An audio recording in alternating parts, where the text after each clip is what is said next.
కేఏపీఎల్ direct సెల్లింగ్లో founder leader లేదా founding డిస్ట్రిబ్యూటర్గా ఉండటమనేది సాధారణ డిస్ట్రిబ్యూటర్గా ఉండటం కంటే చాలా భిన్నమైనది. ఇది కేవలం వ్యాపారం చేయటం కాదు, ఒక సామ్రాజ్యాన్ని నిర్మించటం లాంటిది. ఫౌండర్ లీడర్గా ఉండాల్సిన యాటిట్యూడ్. ఫౌండర్ లీడర్ అనే వ్యక్తి కంపెనీకి, ఫీల్డ్లోని టీం మెంబర్లకు మధ్య వారధిగా ఉంటారు. కాబట్టి వారి యాటిట్యూడ్ చాలా ప్రత్యేకంగా ఉండాలి. యాజమాన్య భావన, ఓనర్షిప్ మైండ్సెట్. ఇది నా కంపెనీ అనే భావనతో ఉండాలి.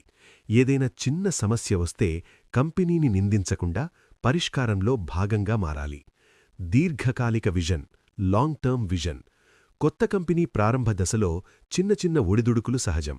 వాటిని చూసి భయపడకుండా భవిష్యత్తులో కంపెనీ ఎంత పెద్దగా మారుతుందో ఊహించగలిగే దార్శనికత ఉండాలి. ఓర్పు, సహనం, పేషెన్స్ అండ్ పర్సీవియరెన్స్. కొత్త కంపెనీలో సిస్టమ్స్ పూర్తిగా సెట్ అవ్వడానికి సమయం పడుతుంది. ఆ సమయంలో టీంను నిలబెట్టే సహనం లీడర్కి ఉండాలి. Servant leadership. తన కింద ఉన్నవారిని గెలిపించడం ద్వారానే తాను గెలవగలనని నమ్మి టీం కోసం సేవ చేసే గుణం ఉండాలి. నమ్మకం, అన్షేకబుల్ బిలీఫ్. కంపెనీ మేనేజ్మెంట్ మీద, ప్రాడక్ట్స్ మీద 100% నమ్మకముండాలి. లీడర్ నమ్మకమే టీం నమ్మకంగా మారుతుంది. ఫౌండర్ లీడర్గా ఉండటం వలన కలిగే బెనిఫిట్స్, ప్రయోజనాలు.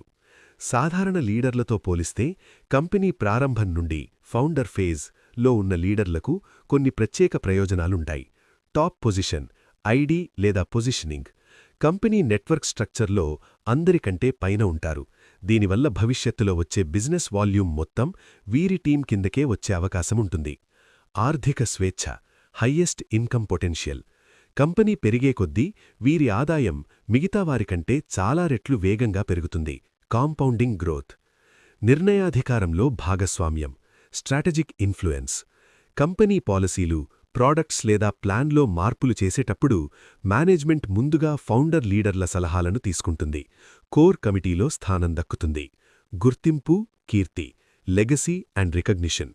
కంపెనీ చరిత్రలో మీ పేరు ఫౌండర్గా చిరస్థాయిగా నిలిచిపోతుంది. మీరు కేవలం లీడర్ మాత్రమే కాదు, ఒక బ్రాండ్ అంబాసిడర్గా మారతారు. Founder leader versus company. తేడాలు, బాధ్యతలు. చాలామందికి లీడర్ పాత్రకి, కంపెనీ పాత్రకి మధ్య తేడా తెలియక గందరగోళపడుతుంటారు. వాటిని స్పష్టంగా అర్థం చేసుకోవాలి. Company, management. ప్రధాన పాత్ర వాహనం సమకూర్చడం. ఫౌండర్ లీడర్ పాత్ర డ్రైవర్గా వాహనాన్ని నడపడం. కంపెనీ బాధ్యతలు: ప్రాడక్ట్ తయారీ, ఆఫీస్ నిర్వహణ, లీగల్, పేఅవుట్స్ చూసుకోవడం. ఫౌండర్ లీడర్ బాధ్యతలు: టీం రిక్రూట్మెంట్,